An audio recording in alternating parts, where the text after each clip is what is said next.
Okay, we're going to do another quick tutorial where we make this cog. Let's start anew.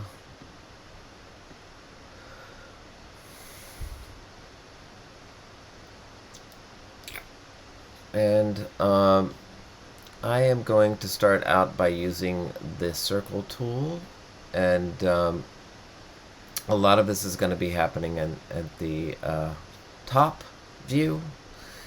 And let's get going. Before I go any further, I do want to show you a little bit about curves, and we haven't gone over curves, so I wanted to do that real quick. Just some quick tips on curves. So I'm gonna do two not so complex curves. I'm gonna go. Let's escape. I want to make sure I'm on control point curve, and I hit this, and then I hit a return, and the control points are off from the line. So let's go back, and so if you want to change them, you have this kind of control. Okay. Going to now. Okay, so again, we're going to be making this cog. It's going to look like that. All right, so now we're going to do the circle. And the circle is right here. And it wants a point. We're going to put 0 as a point, and that will be the intersection between the X and Y. And notice the tool's already wanting to create a circle, but we want to put something in that we want to constrain it. We want to put these coordinates in. So I think I want to do the diameter actually, and 1.5 is the diameter, and I'm going to hit return. So there's the diameter. Now I'm going to add another circle because I want to circle around it. I'm going to hit this circle. And the point that I want to do is right in the middle, right in the 0, 0. So I'll go ahead and click it on that. Okay.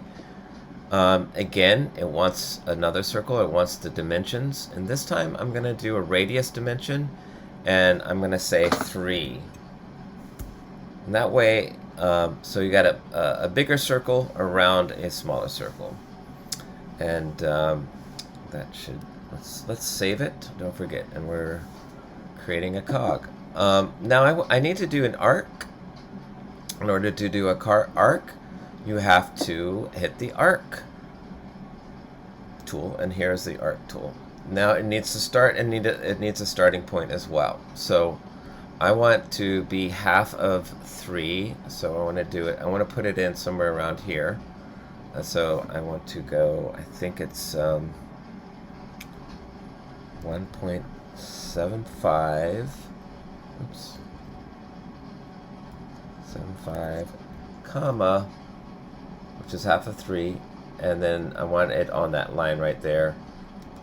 Oh, no, 1.750, and that should be it. Okay, yeah, that looks like about right. It looks like it's about the halfway. It is the halfway point. So in order to do an arc, you see how it gets wiggly and stuff like that. You have to do shift. You have to hit shift in order to get vertical. So you hit shift. Okay, so let's see. You want to do shift. You also actually want to do a constrained line. Okay, so I'm going to go 0.375. And that is the constrained line right there. And again, I have to do shift. Constrained line means that I have to put a limit or constrain the length. Okay, so I believe you hit shift key again. I'll keep it vertical, and if I click down and move the cursor to the left, you see that I got a quarter of the half circle, and then keep going, and then I'm good. Nope, click, and I have that circle there. So I picked this point because it was halfway in between here and here. I used the measurement of 0.375, so the length of the line was constrained to 0.375, and then I kept it vertical by hitting Shift, and I moved the cursor to the left. I kind of dragged it in order to start the arc. So now I want a line that kind of intersects from here to this outside. We make sure that this end is clicked.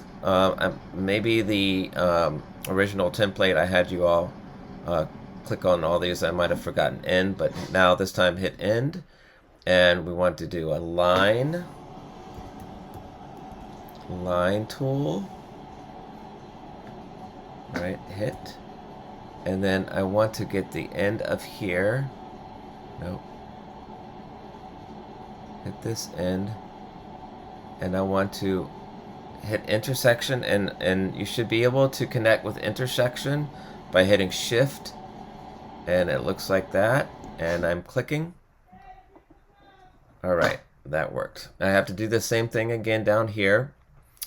So again, I hit end of line, and I gotta go line command, line, and hit return, and I have the endpoint here, and I want to pull out here, and I'm hitting Shift, and that should do it. And let's click away. I want to make sure it's returned. Yep. Let's click away. Escape. And yep, it looks like that is perfect. That's what I want.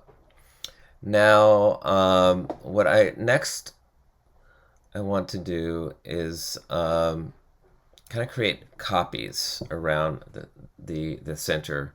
Okay, so select these by hitting Shift, all the three curves, and then I believe we go to transform, and what I want to do is make many of them. So, but I want them to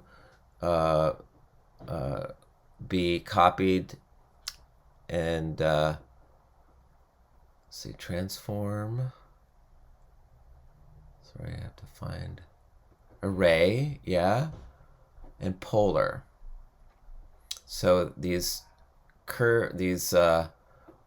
I would put 0 as my center. Again, going back to 0,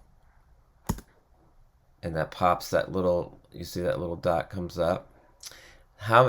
Number of items, I counted 6, but you can change that. So that's good. So I want to say yes. And then 360s is the default, and I do want it an array of 360. So I'm gonna go say yes. Now there they're all spread out evenly, but we haven't committed yet because there's still the white outlined, and it says, okay, are you sure? And it says print enter to accept, and I say yes. But we have to trim away. Here, let me get this out of here. We have to trim away these. So how do we do that? I think we select the whole thing. Select whole, boom. Okay, and I think the next is that we want to go to curves, curve edit tools, and then I think we want to curve Boolean. Curve Boolean. Okay, there you go. And then yes, I do want them all. So make sure that all, hold on. And it says click inside regions to keep. So I believe if I go like this, yes. All right, and then I hit enter, right? Perfect. So that means I have got rid of all these little curves. All right. Now I want to extrude this. The view I want to do is this. All right. A kind of fun little trick is if it's way far away like that, you can do this. You can hit zoom selected and that'll bring it up. Again, you should always have a mouse, a 3-button mouse. That'll make it easy. So you remember the gumball? I certainly could gumball it up and bring it up, but I'm gonna extrude it differently, and I'm gonna go solid. Let's try to go to extrude planar curve and hit straight. Now the default is 1, and that's exactly how much, but you can play around with that number if you want. But I'm gonna hit return, and it has just extruded, and we've gotten the cog. A nice fun little other thing is rotate view, because I want to make sure that I can kind of see it, and I want to also make it shaded. Okay, and that is it. It looks pretty good. That's the cog, and yeah, hopefully this was helpful.